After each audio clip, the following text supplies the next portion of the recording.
Dear members, dear colleagues, good afternoon and welcome to everybody to our meeting of the delegation for EU-UK relationship. Today, as requested by some members who are unfortunately absent because they are very sick, we are going to discuss about energy issues, but about energy issues from both perspectives, UK and EU. Notably, we are going to have an exchange of views on EU-UK energy cooperation and on the emission trading scheme linkage. I want to thank warmly for their presence our expert, Beatrice Hodi, Director of the Carbon Markets and Clean Mobility Unit of the European Commission, who was here. Okay. You can come here if you want, as you wish. Are you fine there? Okay. Thank you for being here. Antoine Bonnet, Policy Advisor at the International Institute for Sustainable Development, who is joining us online. No, he's here. No, you are here, sorry. Who is here, sorry. And remotely, Adam Berman, Director of Policy and Advocacy of Energy UK. So welcome to our three experts and thank you very much for joining us today. We have also special guests from across the channel. We have representative of the All-Party Parliamentary Group on Europe from Westminster. Welcome warmly to you all. And of course, you can, if you want to join the debate and at the end ask some question on or intervene, of course you are very welcome to do so. Before we start, I would like to make some announcement. This meeting is being recorded and web streamed. We have interpretation in English, German, Italian, French, Spanish and Polish. And please do not forget to register for the Parliamentary Partnership Assembly with the Secretariat.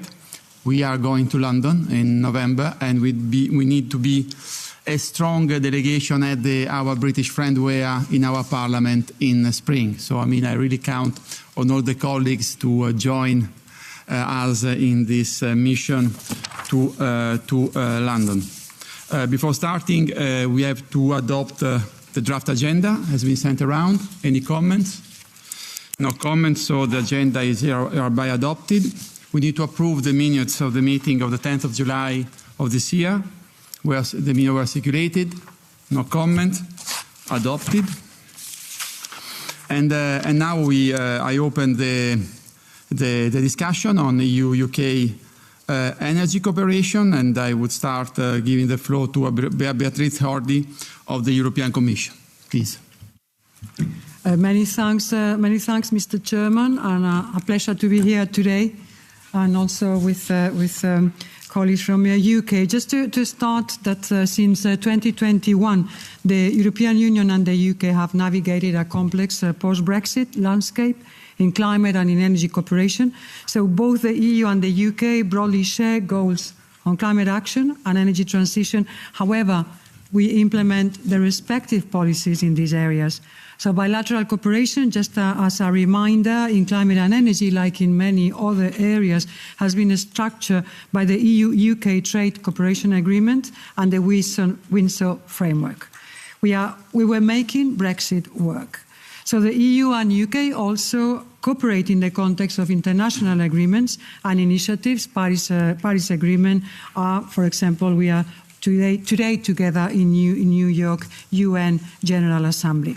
So provisions on the level playing field and non-regression, the EU and the UK must maintain and enhance the level of climate action. That's a key important point. So on carbon pricing, both the UK and the European Union implement emission trading systems. The UK ETS came operational in 2021, hence no emission leakage because of Brexit. So power plants in Northern Ireland, due to the single European market, these power plants in Northern Ireland remain part of the European ETS, and the EU ETS covers emissions from flights from the European Economic Area to the UK. The UK and the EU may give serious consideration to the ETS linking. These are the words of the trade agreement. So a renewed agenda, common understanding, a renewed agenda for European Union and UK cooperation. It was adopted in the joint summit, as you know, in London on the 19th of May 2025, and both parties committed to working towards linking to the ETS. To this end, a linking agreement will have to be negotiated, and the cooperation agenda sets the principle for that linking.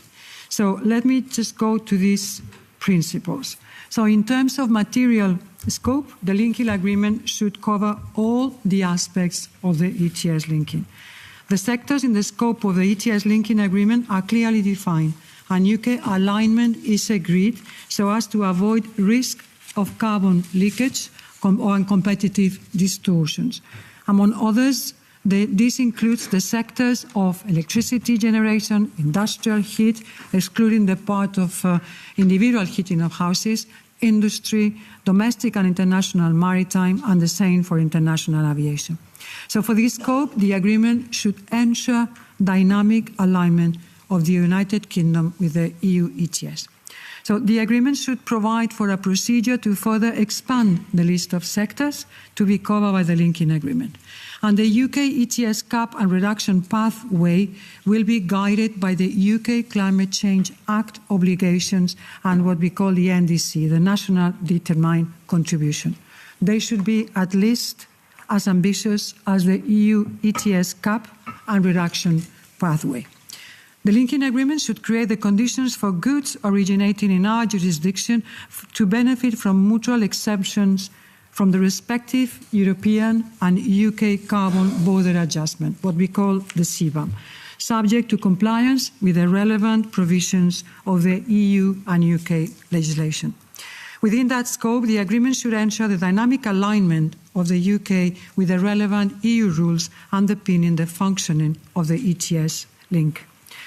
This July, on the 16th of July 2025, the Commission adopted a recommendation for the linking mandate.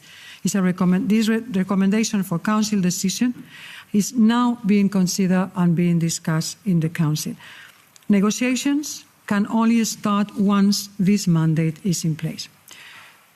ETS linking is a complex undertaking that spans multiple topics on both political interest as well as technical complexity.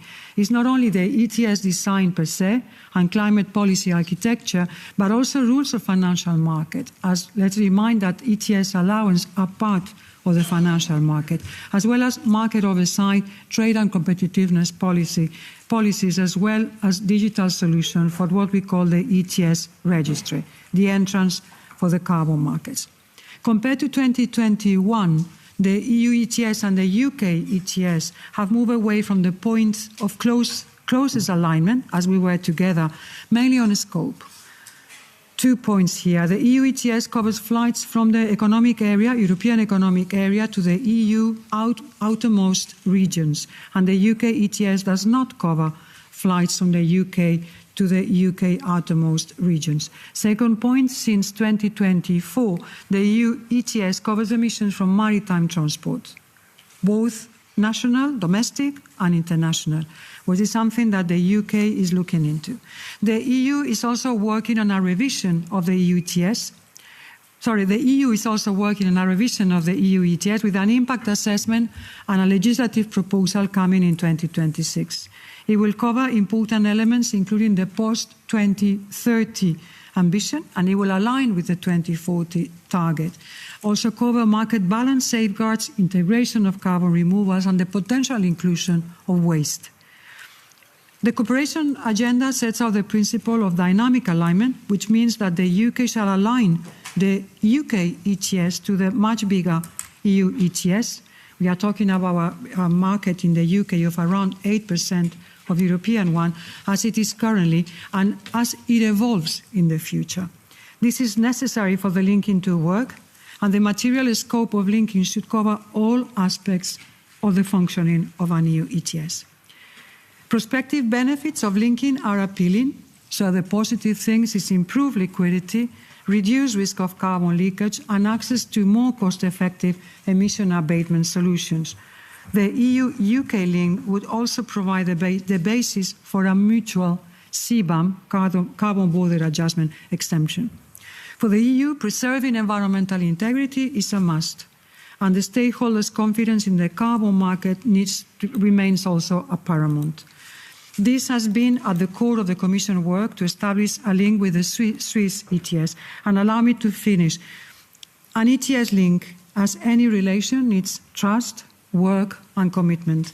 Establishing a link is just a first step. Both sides also need to put in the time and resources to maintain the link, legally, technically and politically. Many thanks. Thank you very much. Now I give the floor to Adam Berman, who is with us remotely.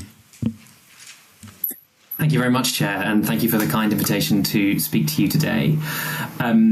I think I'll echo some of the comments that Ms. Jordi just made. Both the EU and the UK have very similar ambitions when it comes to climate and when it comes to clean energy more broadly. Both are committed to climate neutrality with binding intermediary targets. Both are committed to a rapid acceleration of clean energy infrastructure, in particular pushed on by the Russian invasion of Ukraine and its impact on energy markets.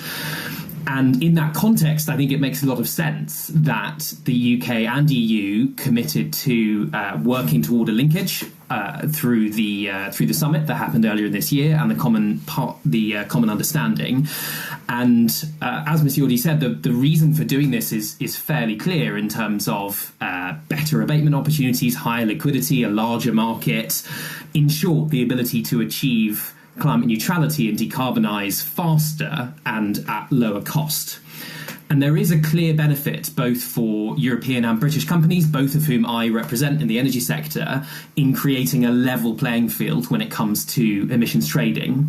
And that is important because of the arrival of CBAMs, and that is plural, not just one CBAM. The EU CBAM, of course, kicks in from the beginning of next year. The UK CBAM comes in 1 year after that. And when countries have a similar level of environmental ambition, they've got a similar ETS, they've got similar carbon prices even, it seems very logical to remove regulatory barriers wherever possible. And in principle, I think this should not be a deeply political set of negotiations. I recognise the points about the technical complexity, that is certainly true. But the reason that it's not deeply politically controversial is for two reasons. Firstly, there is a high level of political alignment in the UK on the need for this, and that is not just true of the current government. I could not name you a single sector of the UK economy which does not support linking with the EU emissions trading system. So there is very, very widespread support throughout industry. The second reason is because the UK ETS is, in any meaningful sense, a mirror image of the EU ETS. Once we left the European Union, we created a system which looked exactly the same as the EU system. It was a carbon copy of the EU ETS. And whilst there have been small changes over the last few years, there is relatively small levels of divergence between those systems. And indeed, there are no two ETSs anywhere around the world that are more similar than the EU ETS and the UK ETS. There are, of course, things that have to be negotiated, and there will be lots of technical discussions around the scope of the dynamic alignment, the sectoral coverage, carbon leakage arrangements, dispute resolution mechanisms. There are various issues there, but again, I do not see these as highly political. A few years ago, it may well have been the case in UK politics that expanding our emissions trading system to include international maritime, as the EU ETS does, that would have been more controversial. It's not clear to me that that is the case today. Now, we are optimistic about the prospects of that negotiation happening in a positive way, in an accelerated way, hopefully, and given the similarity of those two schemes in a way that comes without too many roadblocks. However, the pressure is on in terms of time, which is that from the UK side, we are acutely aware that the EU CBAM starts on the 1st of January next year. That is particularly salient for the energy sector, which I represent. And that is because the design of the EU CBAM is such that from January the 1st next year, flows of clean electricity from the UK to the EU, supporting security of supply in the EU, supporting lower energy bills in Northern European countries, that these flows will actually be penalised based on the current design of the EU CBAM, and the result will be more limited flows from the UK to the EU. There will likely be more constrained renewables where we're having to turn off or turn down, let's say, wind or solar. It will also mean Northern European countries having to turn on coal or gas-fired power plants to be able to kind of fill that gap where clean electricity from the UK might have previously. It will also mean higher bills. So this is clearly an unsatisfactory situation, and I absolutely recognise this is not the intention of the EU CBAM. The intention of the EU CBAM is to decarbonise whilst protecting the competitiveness of European industry, and that's absolutely the right aim. We have a similar aim for our CBAM in the UK, but it is clear that the design has resulted in some unintended consequences, and I think those consequences, which might mean higher bills, they might mean, or almost certainly would mean, increased emissions, clearly do not strike at the heart of what the CBAM should be doing. And so, we are very much advocating for a situation in which, once the negotiation mandate is hopefully agreed to by the Council, the two sides can get into negotiations, that actually there might be a possibility of a temporary derogation in which the UK is effectively exempted from the EU CBAM for the time that those negotiations are going on. Of course, that is a political question and a political decision to be made, but given some of those unintended consequences, at least on the electricity side, it seems to be very sensible to try and introduce something along those lines, especially given that the UK is very much pushing towards this linkage and would like to positively conclude those linkage negotiations. There is a high amount of political will behind this, and hopefully that plays in favour of a temporary derogation. I'd just like to make one other point which goes beyond ETS but to energy cooperation more broadly, and that is about electricity trading, which is that the common understanding also talks about how both sides are going to explore the possibility of the UK's participation in the EU's internal electricity market, and there are several strong reasons for doing this. Primarily, I suppose the first reason is that the current electricity trading arrangements that essentially come out of the TCA actually increase the cost of both importing and exporting electricity. They just make it more cumbersome. There are more regulatory barriers, and eventually there is a cost to consumers both in the UK and in Northern Europe, and that clearly is not satisfactory. That's particularly problematic because the UK is actually set to become a net exporter of electricity in the next few years, likely in the next 2 or 3 years. And that, I think, opens up an opportunity for a real win-win, where the UK can build lots of its clean energy, largely renewables, which have the capacity to export cheap electricity to Northern Europe when it is needed, both lowering bills and helping security of supply. That being said, that is not compatible with the current electricity trading arrangements, or at least it would be heavily reduced in its scope. The other reason that is problematic is the question of the North Sea, which is that for so many countries around Northern Europe, the North Sea is a shared enterprise. It is something that we want to bring together to integrate projects wherever possible, and maximising the potential of the North Sea and the huge volume of clean energy that we could get from it is predicated on our ability to have very, very efficient electricity trading arrangements. So it was positive that both sides committed to exploring that participation. We would like to see that move from exploration into negotiation. It is likely that those negotiations are probably a bit more complicated than ETS linkage negotiations, I think, just to be realistic.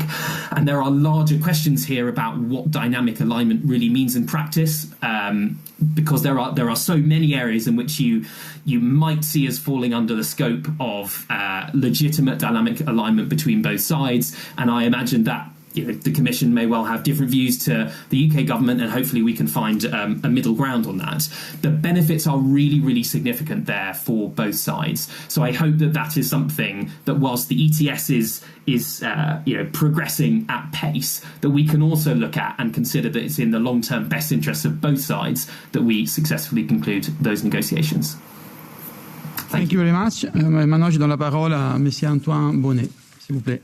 Merci. Thank you, Mr. Chair. a few words of introduction. I work for IISD, a think tank headquartered in Canada with a global presence, and I focus on the nexus between climate change mitigation and trade. And honorable members of the European Parliament, it is an honor to address you on the important question of linking the EU and UK emissions trading systems, or ETSs. And my central message here is straightforward. Linking the ETSs would provide the most effective way for both the EU and the UK to ambitiously decarbonize while also mitigating carbon leakage. And it will also further develop the point that it can lower the cost of decarbonization and further enshrine climate action. And starting with the question of carbon leakage, I would like to say a few words about why we should care about it and elaborate why linking the systems is the best approach. I will not take time to explain carbon leakage as a general concept. The European Parliament voted on the reform of EU CBAM only 2 weeks ago, so the concept is fresh in everyone's minds. Instead, I would like to focus on the evidence and the importance, the magnitude of carbon leakage as we know it today. For many years, researchers struggled to find robust evidence of leakage in the data, something plausible in theory, but elusive in practice. This has now changed. 2 recent studies, one conducted by the OECD, the other by the IMF, have found leakage rates of 13 and 25% on average. And this is based on actual data, not simulations, based in the case of the OECD on 140 countries between 2015 and 2021, 38 countries in the case of the IMF between 2005 and 2015. What does this mean? To put it simply, if one jurisdiction reduces its emissions by 100 tons, this results in the increase of 13 to 25 tons elsewhere in the world through the international reallocation of production. That represents not only a significant erosion of the effectiveness of climate policy, it also poses a clear challenge to the competitiveness of decarbonizing economies. And crucially, these 2 studies I mentioned covered countries which in many cases had tools such as free allocation to prevent carbon leakage, and it was happening nevertheless. And why does leakage occur? The answer is uneven carbon pricing. While the coverage of explicit carbon pricing has surged in the world in the last decade, the prices have actually diverged. And this is particularly the case between the EU and the UK. Since Brexit, there has been substantial divergence in the price of EU and UK allowances in their respective markets. And the gap has actually peaked in September 2023, where allowances in the EU were about twice the price of the ones in the UK, at respectively 70 euros per ton in the EU and about 30 euros per ton in the UK. And the OECD has shown that this divergence is not EU-UK specific, it is a global phenomenon illustrating the different speeds of climate ambition globally. Looking ahead, we might consider the bilateral leakage risk between the EU and the UK to be fully addressed by their respective CBAMs. Of course, as we know, the EU CBAM is set to enter into full force in January 2026, and according to the UK's draft legislation, the UK will enter into force its CBAM in January 2027. Therefore, it may appear that the risk will then be resolved. If the EU ETS price is higher, EU firms will be protected by the EU CBAM, and vice versa. If the UK price is higher, the UK firms will be protected by their own CBAM. Yet, CBAMs come with intrinsic limitations, such as the additional administrative burden they impose on operators, and there are also questions regarding resource reshuffling. Of course, this is the fact that a country may send its cleaner production to the jurisdiction with CBAM while keeping the dirtier one at home or exporting it somewhere else, and the level of emissions remaining, therefore, unchanged. At IISD, we have been working on border carbon adjustment for no less than 15 years. They are pragmatic instruments useful in the absence of more cooperative solutions, but they are ultimately second best to the first best solution of global convergence in carbon pricing. And I do not mean to dismiss border carbon adjustment, quite the contrary. if carefully designed, they can help level the playing field and reduce competitiveness risks. And that is why ISD has invested heavily in producing detailed guidance on border carbon adjustment design. Over the past 2 years, we have convened with experts from academia, think tanks, international organizations, industry, and civil society to discuss best practices. And we have sought to identify ways of minimizing regulatory fragmentation, lowering compliance costs, and of course addressing the concerns of developing countries. And so we believe border carbon adjustments can and should play an important role, but they remain in the EU-UK context as second best. And of course, both the EU and the UK CBAMs foresee waiving all CBAM obligations between the parties once the ETSs are linked. And so why is such linkage the better path? Under CBAMs, firms must, of course, calculate embedded emissions at the product level in most cases, rather than relying on plant-level ETS data.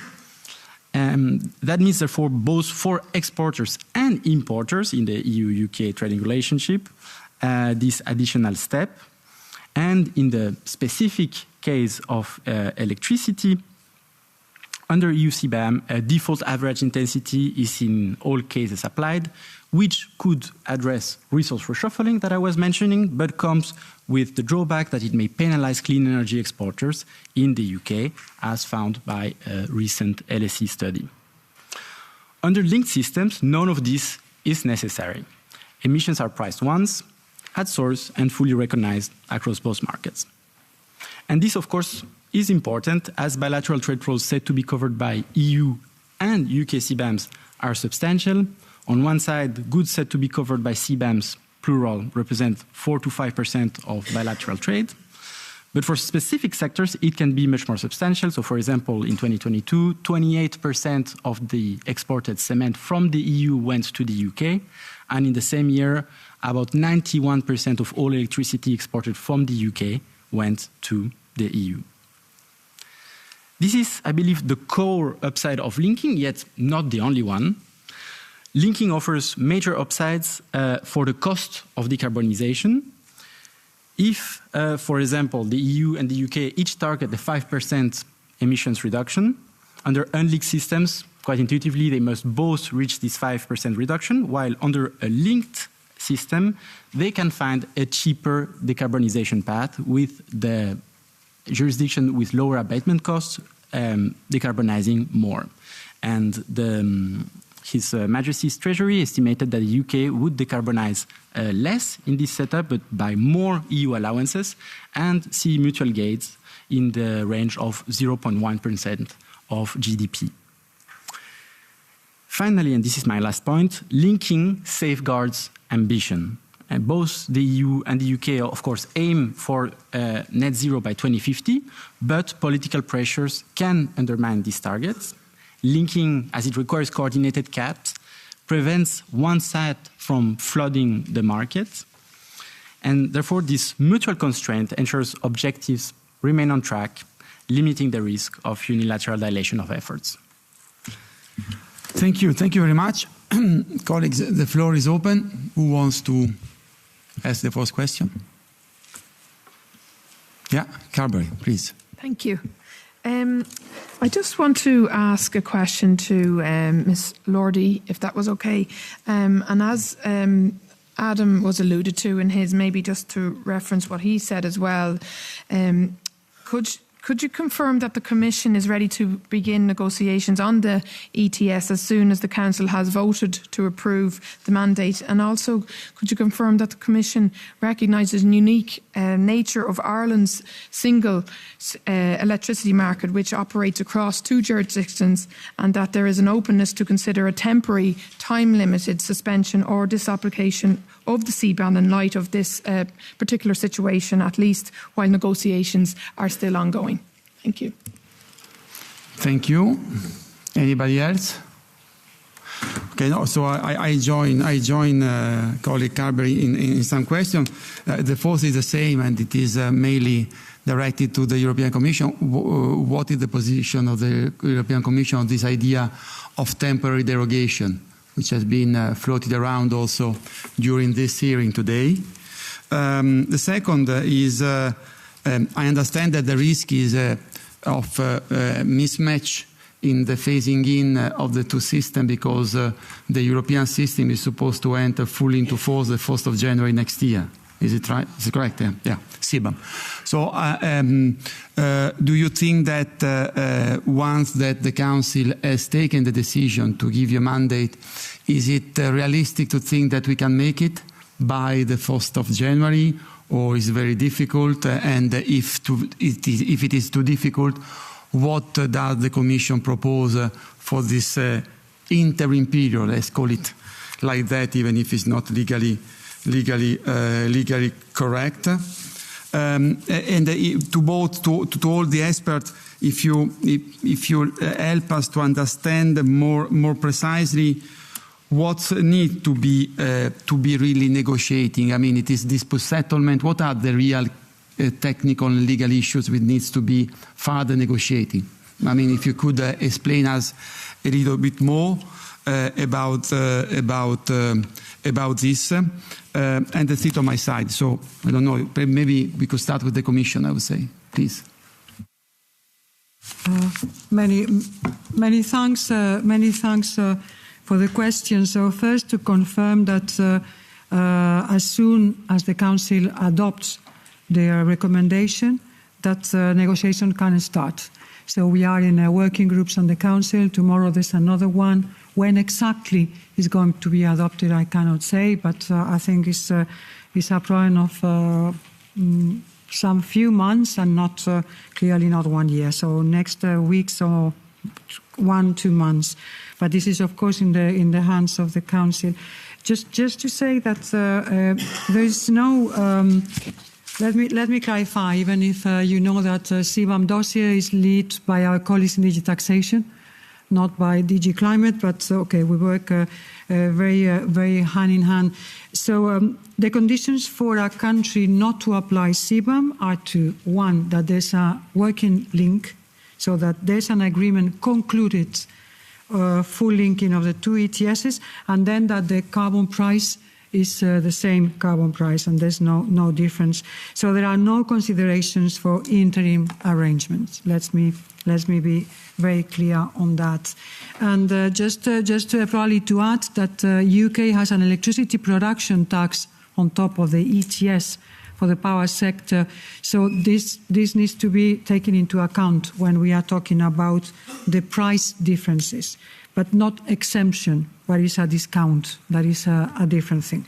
Then in the areas that are key for the linking, of course, we are not yet a negotiation, but I mentioned carbon leakage, I mentioned financial protection. Scope is absolutely clear that we need to align the same scope. It's dynamic alignment. So if we are revising now with the Council and Parliament that we will be starting next year, this needs to be reflected in the linking, as we do as we have to. Also, the market stability reserve, that there are, I go now to more technical details, but I would say ambition, dynamic alignment, financial protection, scope are major points. Many thanks. Thank you very much. Mr. Berman? Yes, of course.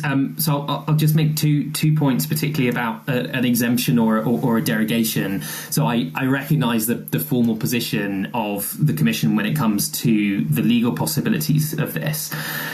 I think what I would say is the EU CBAM, part of the reason for the EU CBAM is to bring other countries, third countries, into the EU's regulatory orbit.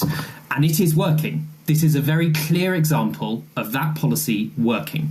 The UK has come forward and it very much wants to link. It wants to get into those negotiations. It wants to successfully complete them. And whilst I recognise that the formal position is you have to go through the linking arrangements, you have to complete that, and then perhaps if we look at examples like the EU-Swiss linking arrangement, actually there's a significant portion of time between finalising linkage and then actually implementing that linkage. That is problematic.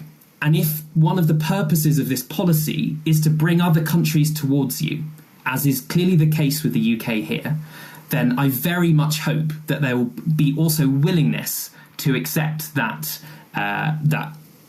this needs to be looked at, not least because of issues in relation to Ireland, which I think are some of the most acute, probably, when it comes to the CBAM, which is that if the EU CBAM begins on January 1st and there is not a linkage or there is not an exemption, there will be a de facto regulatory border between Northern Ireland and the Republic of Ireland. There will also be one essentially in the Irish Sea between Great Britain and Northern Ireland.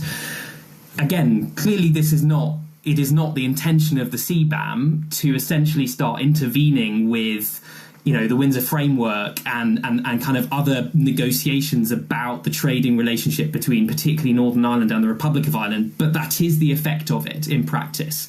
And so I would hope that we could consider what is the best way to try and resolve those problems and consider what the legal route forward might be, recognising that even if we linked tomorrow, if there was some completion of the negotiations, it might be some time before that actually was implemented. So I think we do need to think practically about the solutions here, and I very much hope that the Commission will consider whether this is a possibility both for Northern Ireland and for Great Britain, because if other countries are going to come forward, and I imagine they will, if the UK may be the first after the CBAM has kicked in to want to come forward, to want to link. In our case, we already have an emissions trading system. It's quite straightforward.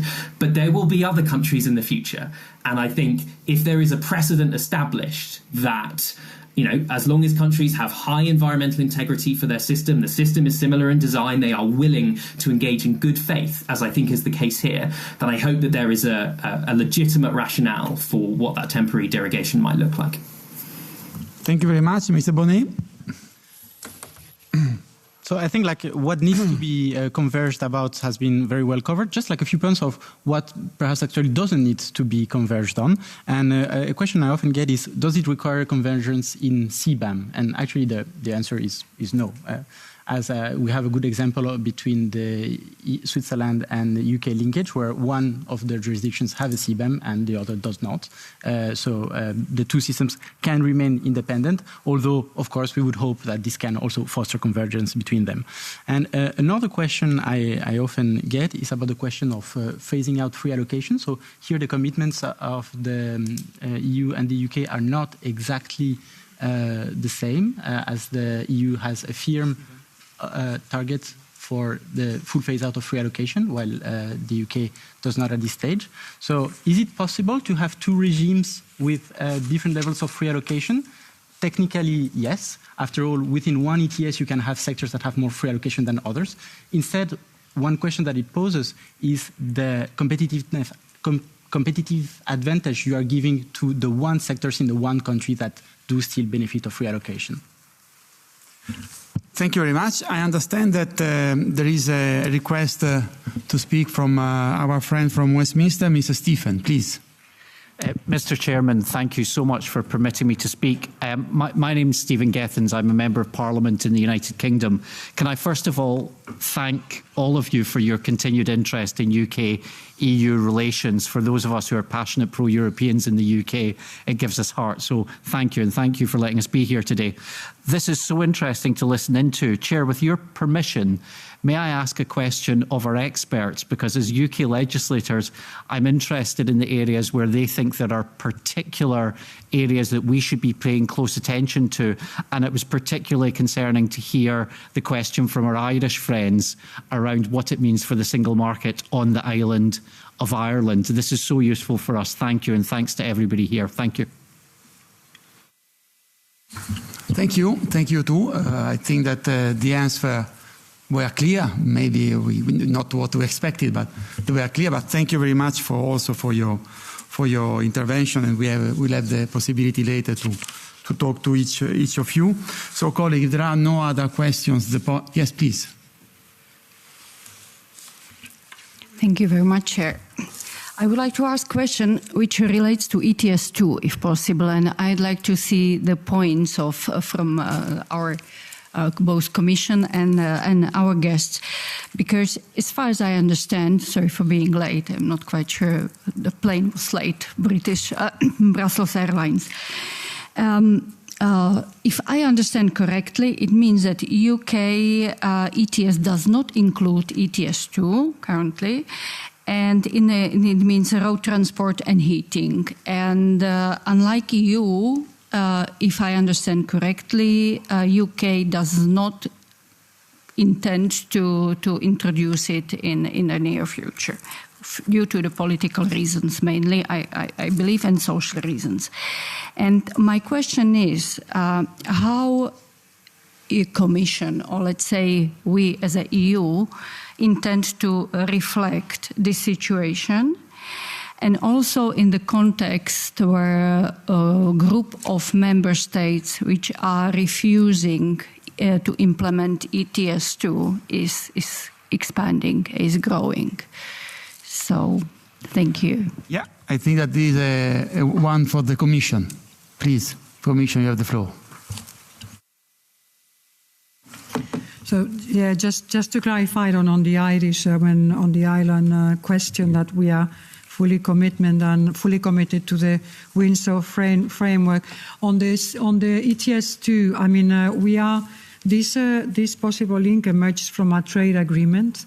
And the ETS2 concerns building renovation, it concerns heat pumps in buildings, it concerns public transport, it concerns also electrical vehicles. So we don't see that it's not part of our trade. So the negotiations will be on ETS1, which is that what we had before together, and it will influence from carbon leakage to other areas different than ETS2. Thank you very much. Thank you very much. Now the point is closed. I thanks warmly both the Commission and our expert. I go to point 4. I would like to inform you about our mission to London, which will take place from Monday 17th to Wednesday 19th of November. It will be as a 6th Parliamentary Partnership Assembly, which will take place 17th and 18th of November. It is an official EP mission, so you will be able to sign the register there in London. We have now finalized the agenda and the program along with the UK Bureau, and the Secretariat will be sending you the documents related to this week and also concerning the side events planned by our Parliament Liaison Office in London. So please do not forget to inform the Secretariat if you wish to attend, as I hope you will all.